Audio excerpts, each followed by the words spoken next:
Dieu te dit, c'est à toi de dominer sur lui. C'est à toi de dominer sur ses penchants négatifs. C'est à toi de dominer sur cet esprit de gourmandise. C'est à toi de dominer sur cet esprit de méchanceté. C'est à toi de dominer sur cet esprit de commérage. C'est à toi de dominer sur cet esprit de pauvreté. C'est à toi de dominer sur cet esprit de paresse. C'est à toi de dominer sur cet esprit de sommeil. C'est à toi de dominer sur cet esprit de jalousie.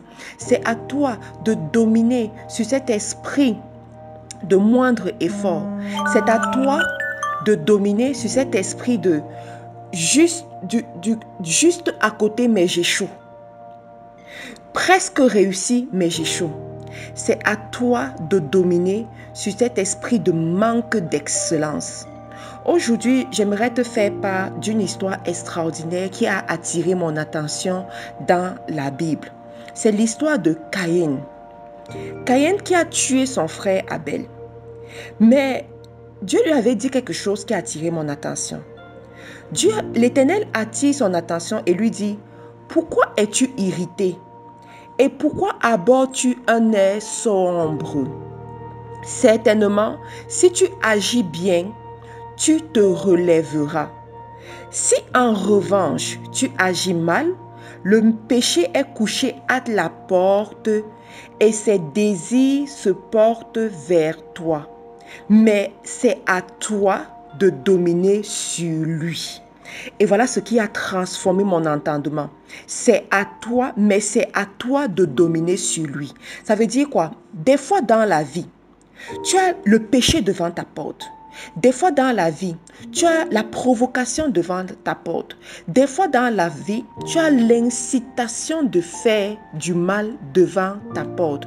Je vais redire, tu as l'incitation fondée de faire le mal devant ta porte. Pourquoi je dis fondée? Parce que des fois, il y a des bonnes raisons pour justifier le mal. Des fois, ça peut être la vengeance. Vengeance justifiée. C'est devant ta porte. Ça t'appelle, ça t'interpelle. Mais Dieu te dit, c'est à toi de dominer sur lui. Alors, l'histoire de Caïn nous montre que Caïn n'a pas su dominer sur ses penchants mauvais. Il a vu comment est-ce que Dieu a apprécié le don de son frère. Il a vu comment Dieu aimait peut-être plus son frère et il n'a pas supporté cela. Au lieu de dominer sur ce penchant négatif, sur cette haine qui montait dans son cœur contre son frère, il s'est laissé aller et il a commis l'irréparable. Il a tué son frère et le sang de son frère a commencé à parler contre lui jusqu'à ce qu'il devienne un errant et qu'il aille d'endroit à endroit. Et j'aimerais attirer ton attention. Peut-être que tu n'iras pas jusqu'à tuer quelqu'un, mais sonde ton cœur aujourd'hui. Sonde ton cœur sur ce péché qui est devant ta porte. Sonde ton cœur sur ces mauvais penchants qui sont devant ta porte, que toi seul tu connais, que tu connais avec Dieu, parce que vous êtes juste les deux à les connaître par exemple. Sonde ton cœur sur ces mauvaises habitudes qui te tirent vers le bas. Toi-même tu te rends compte que ton image est en train d'être obscure quand tu rentres dans le secret avec toi-même. Sonde ton cœur. Et rappelle-toi, c'est à toi de dominer sur lui. Dieu te dit aujourd'hui, c'est à toi de dominer sur lui.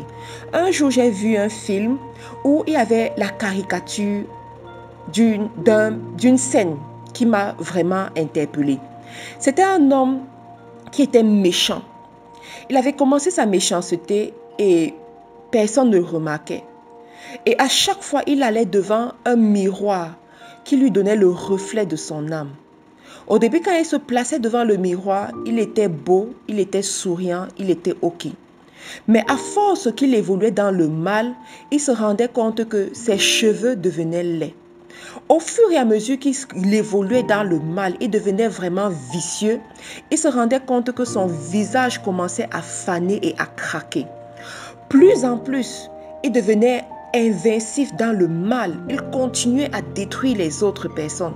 Il se rendait compte que son visage s'ouvrait. Lorsqu'il a commencé à se faire du mal à lui-même parce qu'il y a un certain niveau de sadique où tu fais du mal à d'autres et tu commences à te faire du mal à toi-même sans t'en rendre compte. Il s'est rendu compte que son visage, lorsqu'il allait devant ce miroir, il y avait la pourriture qui sortait sur son visage au point où les asticots même sortaient sur son visage. Et ça a attiré mon attention en fait sur l'état de notre âme lorsqu'on tolère le péché, lorsqu'on tolère les mauvais penchants, lorsqu'on tolère les pensées qui nous détruisent. C'est comme ça que notre âme devient pourrie devant nous-mêmes et devant Dieu. Et naturellement comme ça, on ne peut pas prospérer dans la vie, on ne peut pas évoluer dans la vie parce que Dieu te dit, je souhaite que tu prospères à tous égards, qu'on prospère l'état de ton âme. Alors, Dieu t'interpelle à quoi? À savoir te maîtriser, la maîtrise de soi. Lorsqu'il attirait l'attention de Caïn, si Caïn avait compris, il se serait maîtrisé. Et ici, j'aimerais te dire que Dieu attire toujours ton attention. Dieu n'est pas un père fouettard qui te laisse faire et ensuite il te punit. Il attire toujours ton attention. Quand j'étais plus jeune, on m'a raconté cette histoire de comment est-ce que Dieu nous gère avec le péché. Lorsque tu commences à pécher sur quelque chose, Dieu construit une barrière en pierre massif pour protéger ton péché, pour que d'autres personnes ne voient pas. C'est la raison pour laquelle, quand tu commences peut-être, pour ceux qui sont mariés, l'adultère, personne ne saura. Personne ne va même soupçonner que tu as fait quelque chose pareil. Personne ne va même savoir que tu as eu ce genre de pensée. Parce que Dieu crée une aire de protection en pierre massif pour te donner la possibilité de te repentir. Mais tu vas te dire que, personne n'a vu, je continue. Quand tu continues, il détruit la protection en pierre massive et il construit la protection en parpaing. Tu te dis, personne n'a vu, je vais continuer. Il détruit la protection en parpaing et il construit la protection en terre battue. Avec la protection en terre battue, on peut déjà comprendre les échos à l'extérieur. Donc, tu continues, tu te dis, personne n'a vu, je vais continuer. Ça peut être plusieurs autres péchés que je ne vais pas toujours citer ici. Tu continues, il dit, je détruis la protection en parpaing, en briques et je vais construire la protection en terre battue. Ensuite, tu continues, je vais détruire la protection en terre battue et je vais construire la protection en contreplaqué. Quand tu arrives au niveau du contreplaqué, ça veut dire que tu as grandi dans le péché.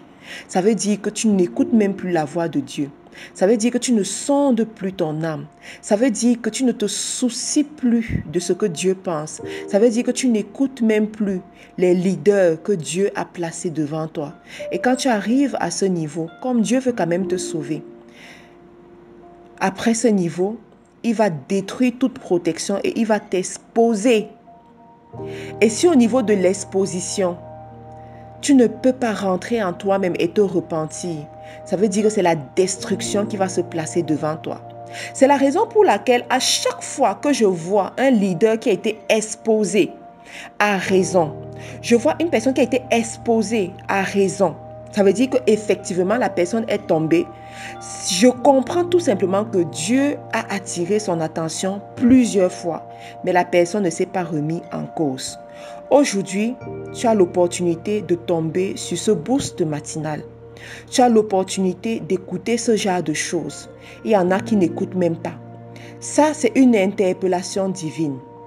Je ne sais pas ce que tu fais dans le secret et où tu reconnais toi-même que ce n'est pas en droite ligne avec ce que Dieu attend de toi.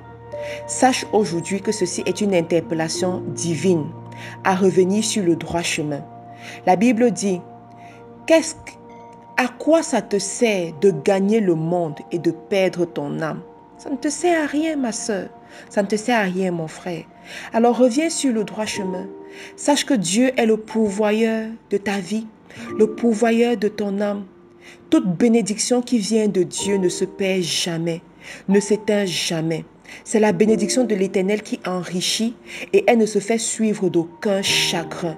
Lorsque Dieu te bénit, il se garde sur sa parole pour te faire évoluer, pour te faire grandir. Reviens sur le droit chemin. Il n'y a que Dieu et toi. Il est ton Père céleste. Il connaît ton cœur. Il connaît tes désirs. Il connaît tes pensées. Il connaît les projets de bonheur et de paix qu'il a fait pour toi. Le futur est glorieux devant toi, mais aie confiance à Dieu. Lâche cette branche sur laquelle tu t'accroches et qui peut-être n'honore pas Dieu. Et accroche-toi au Dieu pourvoyeur. Approche-toi à l'Éternel des armées qui combat pour toi. Accroche-toi à celui qui ne va jamais te trahir, jamais te décevoir. Je te remercie d'avoir pris la peine d'écouter ce boost matinal. Tu peux nous retrouver sur les réseaux sociaux en recherchant Faiseur d'Exploits International FDE. À demain.